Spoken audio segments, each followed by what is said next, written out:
جی السلام علیکم، وعلیکم السلام ورحمۃ اللہ وبرکاتہ۔ جناب عامر بھائی یہ سوال کر رہے ہیں کہ روح تو رب کی طرف واپس لوٹ جاتی ہے، پھر حضرت یہ بتائیے کہ قبر میں عذاب کس پر کیا جاتا ہے؟ ٹھیک ہے، ماشاءاللہ بھائی، بہت اچھی بات ہے۔ دیکھیے عامر بھائی، ایسا ہے کہ عذاب کس پر ہوتا ہے کہ اللہ تعالیٰ ارشاد فرماتا ہے، اور یہ بڑی معروف بات ہے کہ اللہ تعالیٰ کی بات یہ آتی ہے کہ انا للہ و انا الیہ راجعون، کہ روح جو ہے وہ رب کی طرف کو اس کو پھر سے واپس لوٹنا ہے، کیونکہ یہ جو روح ہے یہ سماوی ارواح ہے جو رب کی طرف سے آئی ہے، اور سماوی جو ارواحیں ہیں اس کے اندر لطائف ہیں، یہ تمام سماوی ہیں۔ لطیفہ روح، لطیفہ قلب، روح، سری، خفی، اخفا، انا، یہ تمام یہ سماوی ارواحیں ہیں، اور سماوی ارواحیں جو ہیں یہ اس میں جو روح ہے یہ رب کی طرف واپس لوٹ جاتی ہے۔ اب بات سوال یہ آ گیا کہ پھر قبر میں پھر عذاب کس پر ہوتا ہے؟ تو عذاب جو ہے انسان کے نفس پر کیا جاتا ہے۔ اگر نفس جو ہے وہ پلیت رہے، جس نفس نے سوائے گناہ کے علاوہ کچھ نہ کیا ہو، جس نفس نے کلمہ نہ پڑھا ہو، وہ نفس جو ایمان نہ لایا ہو، کلمہ طیبہ اس نے نہ پڑھا ہو، تو ایسا نفس نفس امارہ کہلاتا ہے، اور وہ تمام زندگی گناہ کرتا ہے، زنا کرتا ہے، انسان سے گناہ اور زنا ہی کراتا رہتا ہے، اور اس کو برا کام کرنے کے بعد بھی اس کو برائی نظر نہیں آتی، ہر برا کام اس کو اچھا لگتا ہے، کیونکہ نفس کی غذا نار ہوتی ہے، اور وہ غیبتیں کراتا ہے، لوگوں کی برائیاں کراتا ہے، چوریاں کراتا ہے،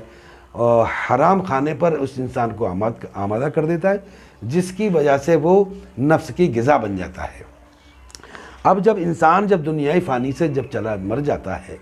تو اس کی روح جو رب کی طرف واپس کر دی جاتی ہے، کیونکہ اللہ نے کہا ہے انا للہ و انا الیہ راجعون، کہ یہ روح پھر سے رب کی طرف واپس کر دی جائے گی، اور کر دی گئی، مر گیا وہ۔ تو اب یہاں جو نفس ہے جب اس کو قبر میں جائے گا تو اس کی جو گناہ ہوگا وہ بھی اس کے نفس پر ہی ہوگا، تو فرشتے اس سے یہ بھی کہیں گے کہ بھائی من دینوں کا، کہ تیرا دین کیا ہے، من ربوں کا، پہلے کہیں تیرا رب کون ہے۔ اگر اس نے نفس نے اگر دنیا میں کلمہ طیبہ پڑھ لیا ہے، لا الہ الا اللہ محمد رسول اللہ، اگر اس نے رب کا کلمہ دنیا میں پڑھ لیا ہے تو وہ نفس یہ کہے گا کہ لا الہ الا اللہ محمد رسول اللہ، کہ ایک اللہ کے سوا میرا کوئی معبود نہیں۔ اور اگر اس نے دنیا میں رہ کر کے کلمہ نہیں پڑھا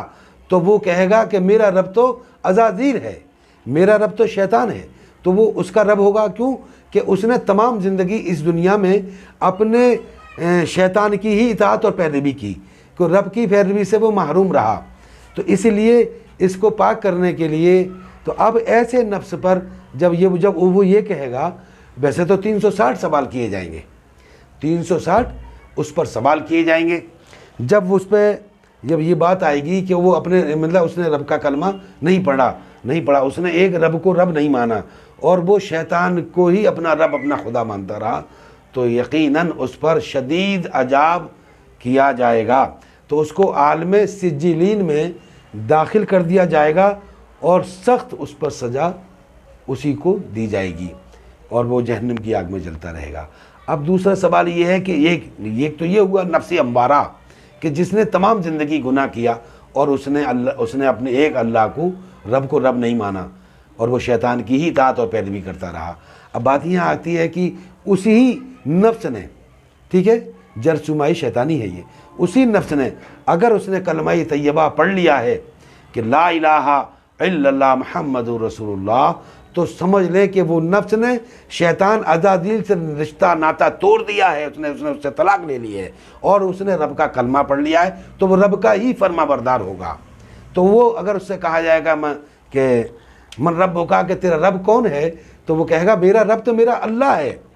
میرا رب ہے، اللہ ہے، ایک اللہ ہے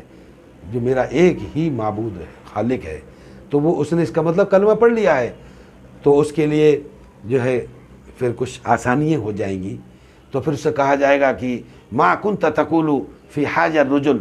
تو پھر ایسے نفس سے کہا جائے گا کہ جس نے کلمہ پڑھ لیا ہے لی محمدن، تو ایسے نفس کو یہ چھوٹ دی جائے گی کہ یہاں پر جو ہے نقطہ یہ دیا گیا ہے کہ عام جو لوگ جاتے ہیں قبر میں ایسے نفس والے، تو ان سے کہا جائے گا کہ ما کنت تقول فی حاج الرجل، رجوع کیا جائے گا۔ اور محدثین نے لکھا ہے کہ حضور کو بیٹھے دیکھے گا یا گویا لیٹے ہوئے دیکھے گا یا شبیہ دکھائی جائے گی، میری یہ بحث نہیں ہے، بات یہ ہے کہ حضور کو دیکھے گا ہر شخص۔ اب بات یہاں آ گئی کہ ایسے پاکیزہ نفس والوں کو، ایسے پاکیزہ لوگوں کو، تو یہاں پر اللہ تعالیٰ نے کہا کہ اے فرشتوں میرے محمد صلی اللہ علیہ وسلم کا انٹروڈکشن دے کر کے بات کرنی ہے۔ تو رسالت مآب صلی اللہ علیہ وسلم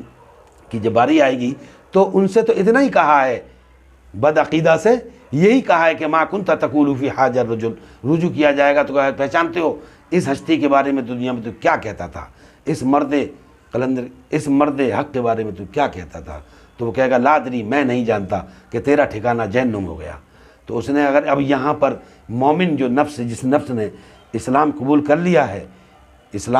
لیا ہے اور وہ ایمان لے آیا ہے، اور وہ نفس جو ہے کلمہ طیبہ پڑھ لیا ہے، اور ایسے نفس نے جب کلمہ پڑھ لیا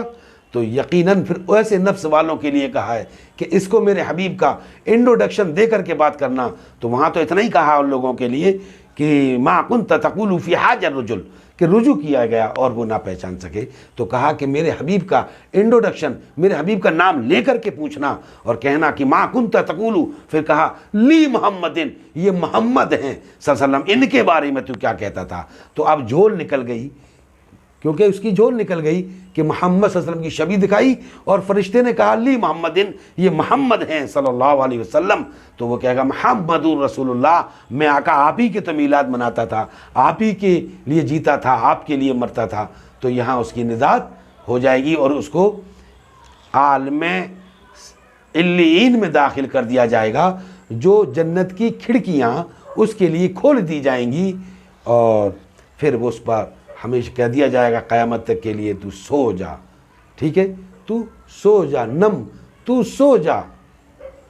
اور پھر وہ ہمیشہ کے لیے قیامت تک کے لیے ایسے نفسوں، ایسے پاکیزہ نفس والوں کو، ایسے لوگوں کو اللہ تعالیٰ جنت کی کھڑکیاں کھول دیتا ہے اور وہ آرام سے رہتے ہیں۔ اگر ایسے نفس اگر کلمہ طیبہ نہ پڑھ سکا، دنیا میں تمام زندگی گناہی کیے، نفس امارہ رہا، تو ایسے لوگوں کے لیے اللہ تعالیٰ نے جہنم کی کھڑکی کھول دی جائے گی، عالم سجلین میں اس کو داخل کر دیا جائے گا اور بشدید عذاب کیا جائے گا۔ یہ نفس کی کار فرمائی ہوگی۔ اچھا، اللہ تعالیٰ نے کہا کہ مالک یوم الدین، اور پھر یوم قیامت کے دن جو روح اللہ کی طرف لوٹائی گئی تھی، مالک یوم الدین، یوم قیامت کے دن اللہ تعالیٰ پھر روحوں کو اپنی طرف مخاطب کرے گا، پھر اللہ ان سے حساب لے گا۔ یہاں تو فرشتوں کی کار فرمائی تھی، صرف نفس سے بات ہو رہی تھی، روح سے اللہ خود مخاطب ہوگا، کیونکہ روح رب کا ہی امر ہے اور رب اس سے خود فیصلہ کرے گا۔ تو ایسے بھی لوگ ہیں۔ تو انشاءاللہ تعالی میں تمام اہل سلاسل سے، سلسلہ عالیہ، قادریہ، چشتیہ، ابوالعلیہ، جہانگیریہ، منامیہ، حسنی،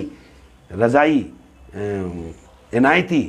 اور حسنی، جہانگیری، جتنے بھی بزرگ ہیں، اور سرکار سیدنا بدی الدین زندہ شاہ مدار المعروف رضی اللہ تعالیٰ کے حوالے سے، اور سیدی مرشدی قبلہ و عالم حضور دادا میاں سرکار، مخدوم منم پاک واز عتقیہ شاہ لولاک مجمع البحرین کے حوالے سے، پٹنہ شریف میتن گھاٹ جو آپ کی خانقاہ ہے، اور انشاءاللہ تعالی حضرت سیدنا مولانا فخر العارفین عبدالحی شاہ قدوس قدس بنگالہ رحم اللہ کے حوالے سے، اور آپ کی جو کتاب ہے سیرت فخر العارفین، انشاءاللہ تعالی اس کے حوالے سے، راز فنا کے حوالے سے انشاءاللہ تعالی آنے والی ویڈیوز میں انشاءاللہ ہم بات کریں گے، اور خواجہ حسن سلطان الاولیاء دادا میاں کے جو خلفاء ہیں ان کے حوالے سے انشاءاللہ تعالی گفتگو کریں گے، اور آپ کے بڑے بڑے جو خلیفہ ہیں سرکار خواجہ حسن سلطان الاولیاء کے بڑے بڑے جلیل و قدر خلفاء ہیں، جو اپنے آپ میں بڑے باکمال گزرے ہیں، انشاءاللہ تعالی جیسے جیسے ان کے ملفوظات ہمارے ہاتھ لگتے جائیں گے انشاءاللہ تعالی ہم ان کے لیے بیان کریں گے انشاءاللہ تعالی، اور تمام اہل سلاسل سے، اور تمام خاندان، تمام قادریہ سے، نقشبندیہ سے، شوروردیہ سے، ابوالعلیہ سے، منامیہ سلاسل کے بزرگوں سے، جتنے بھی ان کے مریدین عقیدت مندوں سے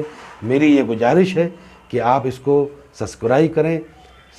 کریں اور اس کو لائک کریں، اور اس پہ جو کمنٹ کریں گے انشاءاللہ تعالی ہم اس پر جواب شافی دینے کی انشاءاللہ تعالی پر کوشش کریں گے۔